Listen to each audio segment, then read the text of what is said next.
My name is Xander Kashub. I am a Jeffco food service worker. I'm also the president of JESPA.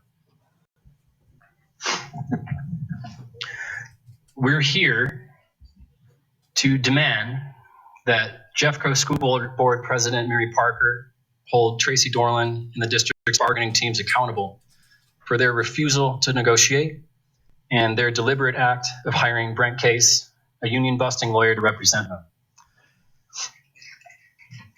Per the Jeffco policy on negotiations, the district's goal of negotiating is to, quote, ensure employees' input and proposals are fully considered before making related decisions and providing a forum to orderly resolve any disputes. Therefore, district negotiation representatives should conduct themselves in a way that is open, fair, and intentioned towards reaching agreement, end quote. We brought two issues to the table this year: student-centered staffing and job stability. Our interests reflect the demands of our members and our community, including all 5 board members who have publicly committed to supporting our agenda for the common good. My question to you, Mary, is what changed? On your watch, there has been a deliberate and sustained effort to refuse to negotiate over our priorities, and that includes affordable health care. Jeffco continues to spend millions of dollars on rideshare companies, putting our most vulnerable students at risk daily, while you cut bus routes, citing an inability to hire drivers. Let's be clear, Jeffco drivers are the lowest paid drivers in the metro area. Of course, no one's applying. Jeffco's strategic choices indicate a desire to maintain unsafe staffing levels and to promote the privatization of public jobs.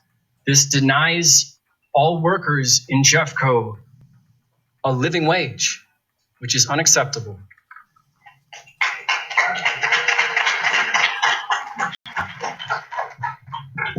My name is Ashley Hoppy, and I'm an educator here in Jeffco.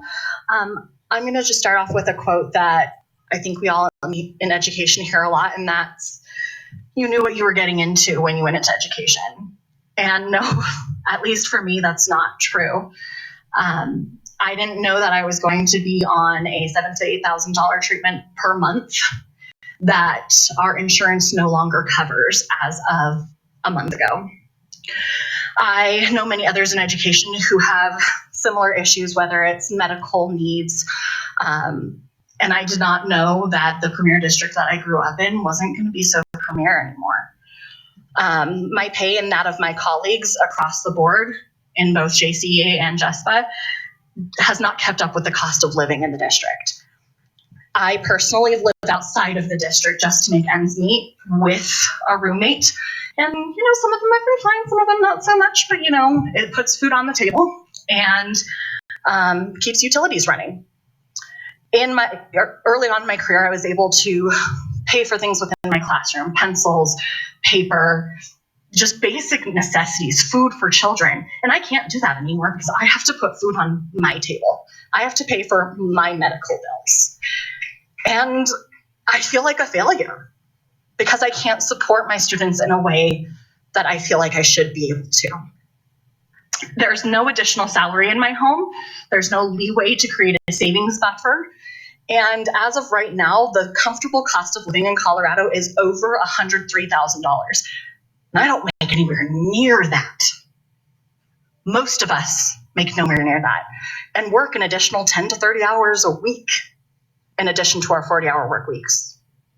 My family has been able to help me with meals and supplies that I need to complete my master's program, which I haven't been able to get due to cost.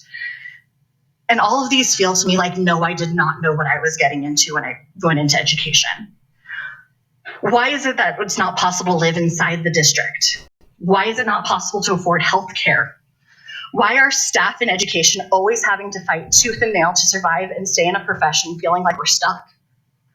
How do we stop these questions from making or breaking a career in JEFCO, you might ask? Direct your bargaining team to agree to benefits and compensation that will actually support your school-based personnel with basic survival and to get back to the premier district that we should still be. Thank you for your time.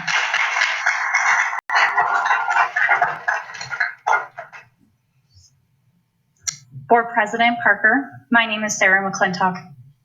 I'm a community member and a paraeducator and a parent. I wanted to share with you a typical day, which I am told by the district is fully staffed. My day starts off with greeting 7 kids with special needs at the bus.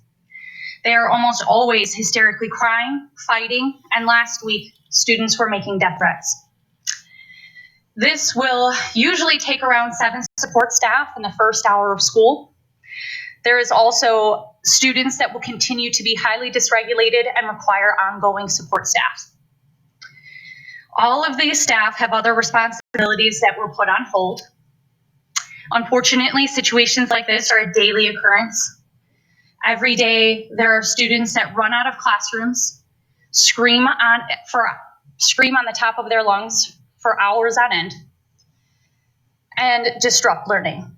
Staff members will get hit, bit, kicked, and even have items thrown at them. We simply do not have the staff to support all the students in the building and do our jobs.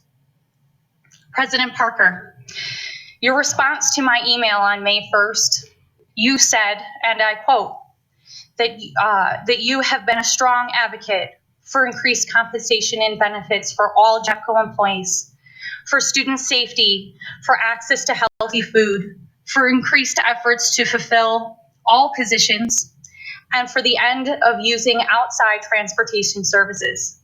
But the reality is, the district is trying to further cut support staff positions under your leadership. Meanwhile, $211 million sit in an account collecting interest. And you pay lawyers over $250 an hour to fight its employees who live under the poverty line. I deserve to work in a safe environment. Our students deserve to have the support staff they need, and this district can't afford it. Thank you.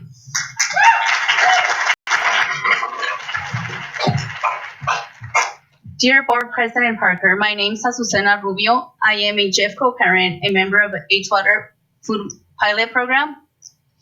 I am a leader with the Coloradans for Common Goods. I am here today because I am concerned about the lack of fresh, healthy food in schools. Oftentimes, my son comes home hungry because of the lack of quality food for him to eat in schools. As a mother, I am angry that my son's health is not valued in this district.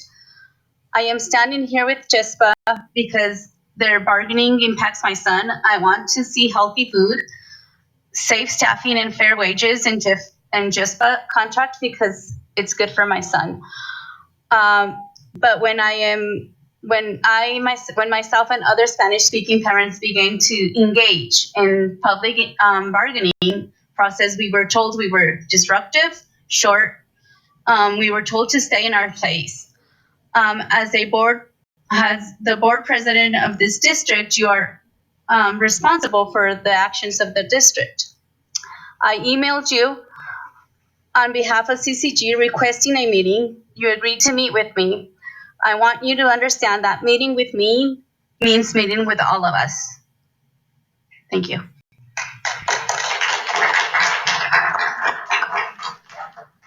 Good evening, Board President Parker, members of the board. My name is Matt Schechter. I'm the General Counsel for United Food and Commercial Workers Local 7, Colorado's largest private sector labor union with over 23,000 working families here in Colorado, including thousands upon thousands here in Jefferson County. Our members, our parents, our members are graduates of this district.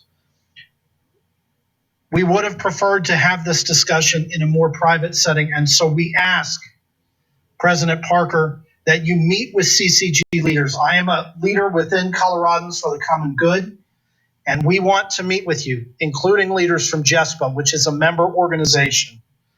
These issues that JESPA is fighting for do not just affect education professionals. They affect our members at Local 7, the members of this community, the voters who elected you. And so we ask that you meet with us so that we can talk about these important issues and work with you to solve these issues that you committed during your campaign to working on with us. So we hope you will live up to your word. We hope you will meet with us, and we ask you to do so. We look forward to discussing these issues with you and how the district can solve these issues. Thank you.